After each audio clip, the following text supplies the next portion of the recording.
साथियों नमस्कार। राजस्थान कर्मचारी चयन बोर्ड ने एक महत्वपूर्ण नोटिफिकेशन है वो जारी किया है, तो जिसके अंतर्गत साथियों इन्होंने स्पष्ट किया है कि जो एग्ज़ाम में 4 ऑप्शन के अलावा जो 5वां ऑप्शन अब जोड़ दिया गया है उससे संबंधित ये नोटिस है। और ये देख सकते हैं आप 19 दिसंबर 2023 का ये नोटिस है आज जारी किया है। तो ये जो 5वां ऑप्शन है ये आगामी जो भर्ती परीक्षाएं होनी है उनमें यह ऑप्शन 5वां जो दिया गया है इसका नियम लागू हो जाएगा।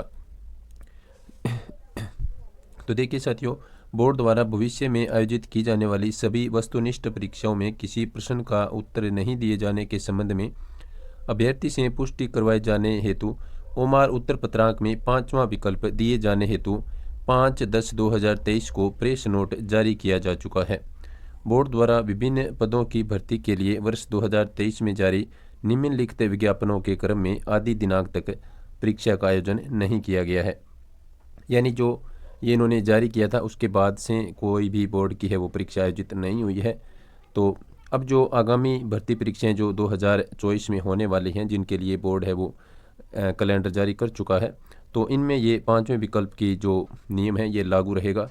इसके लिए बोर्ड ने यहाँ पर स्पष्ट किया है। तो देखिए कौन कौन सी भर्ती परीक्षाएं हैं जिनमें यह विकल्प लागू होगा 5वें विकल्प का नियम। तो देखिए सूचना सहायक सीधी भर्ती परीक्षा जिसमें 2730 है वो पदों की संख्या है और इसके लिए 16/1/2023 को विज्ञापन है वो जारी हुआ था। इसके बाद में कनिष्ठ लेखाकार की जो भर्ती है जिसमें 5388 पोस्ट है, इसका विज्ञापन भी 20 जून 2023 को जारी हुआ था। ये भी एग्ज़ाम 2024 में होने वाला है। तो यानी ये जो आपके सामने जो नाम आपको दिखाई दे रहे हैं संविदा महिला स्वास्थ्य कार्यकर्ता सीधी भर्ती और नर्स संविदा नर्स सीधी भर्ती और संगणक सीधी भर्ती और कृषि पर्यवेक्षक सीधी भर्ती 2023, पशु परिचर सीधी भर्ती 2023।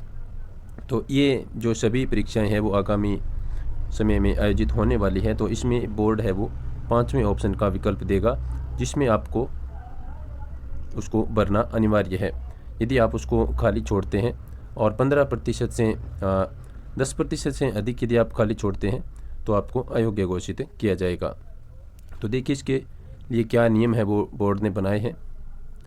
प्रत्येक प्रश्न के 5 विकल्प ABCD अंकित रहेंगे। उनमें से अभ्यर्थी को केवल एक विकल्प को नीले बॉल पेन से गहरा गोल उत्तर पुस्तिका में सही उत्तर दर्शाने हेतु करना होगा। यानी आपको 5 में से एक जो ऑप्शन है वो अवश्य भरना होगा। यदि आप ऊपर वाले 4 भरते हैं तो वो आपका आंसर होगा और यदि आप ऊपर वाले 4 नहीं भरते हैं तो आपको उसको छोड़ने के एवज में आपको ये कन्फर्म करवाना होगा कि इस क्वेश्चन को मैंने छोड़ा है। तो इसके लिए आपको 5वां विकल्प है वो भरना पड़ेगा। प्रत्येक प्रश्न के विकल्पों में से केवल एक विकल्प को भरना आवश्यक होगा। यानी यदि आप आंसर देते हैं तो ऊपर वाले 4 आप उनमें से एक भर देंगे तो आपको फिर 5वां नहीं भरना पड़ेगा। और यदि ऊपर वाले 4 आप यानी जिस क्वेश्चन को आप छोड़ रहे हैं करना नहीं चाहते हैं उसको उस क्वेश्चन में आपको 5वां ऑप्शन है वो अवश्य रूप से भरना होगा। तो इसमें आगे देखिए क्या नियम इसमें बनाए गए हैं। यदि अभ्यर्थी द्वारा किसी प्रश्न को हल नहीं किया है उसके लिए 5वां विकल्प ई को गोला गहरा करना होगा। यदि 5 विकल्पों में से किसी को भी गहरा नहीं किया जाता है तो ऐसे प्रत्येक प्रश्न के 1/3 अंक है वो काटे जाएंगे। यानी इसको यदि आप नहीं करते हैं उनको खाली छोड़ देते हैं तो भी आपके नेगेटिव मार्किंग के तहत उस क्वेश्चन के अंक है वो 1/3 के हिसाब से काट लिए जाएंगे। तो आपको 5वां विकल्प है वो अवश्य रूप से भरना होगा।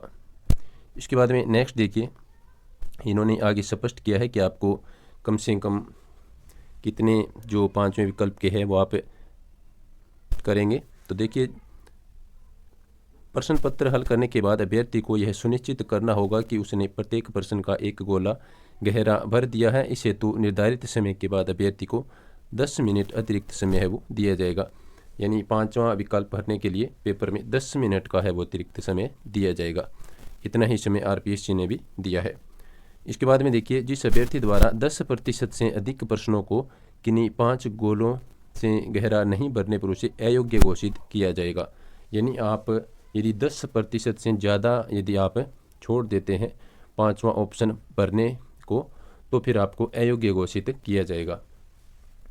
तो 10% से मतलब कम से कम आप मान के चलिए कि एक पेपर में जैसे 150 क्वेश्चन आते हैं, तो इसमें यदि आप 15 जो गोले हैं या 15 जो क्वेश्चन हैं उनमें यदि आप पाँचवां विकल्प नहीं भरते हो तब तक तो ठीक है।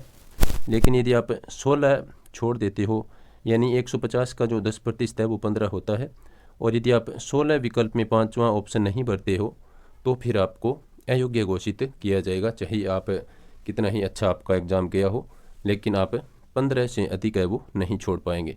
इन्होंने स्पष्ट लिखा है कि 10% से अधिक प्रश्नों को किन्हीं 5 गोलों से नहीं भरने पर उसे अयोग्य घोषित किया जाएगा। और 15 तक रहते हैं तो कोई दिक्कत नहीं, लेकिन वहाँ पर भी आपकी 1/3 नेगेटिव मार्किंग है वो उन्हें 15 प्रश्नों से वो तो कटेगी। लेकिन आपको अयोग्य घोषित है वो कब किया जाएगा, जब आप 10% से अधिक छोड़ देते हैं। यानी 16 जो गोले हैं वो आप 150 से जहाँ पर क्वेश्चन होंगे वहाँ की मैं बात कर रहा हूँ, और यदि 100 क्वेश्चन किसी एग्ज़ाम में होते हैं तो वहाँ पर आपको 10 है वो इसका 10% होगा, तो वहाँ पर आप 10 गोले यदि छोड़ देते हैं 5वें विकल्प के भरने तो दिक्कत नहीं होगी। और यदि यहाँ पर आप 100 क्वेश्चन है वहाँ पर यदि आप 11 जो 5वां विकल्प है वो भरना छोड़ देते हैं 11 प्रश्नों में, तो फिर आपको अयोग्य घोषित कर दिया जाएगा।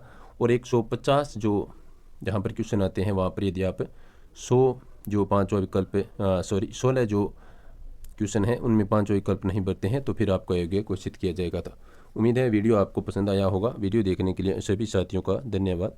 नमस्कार।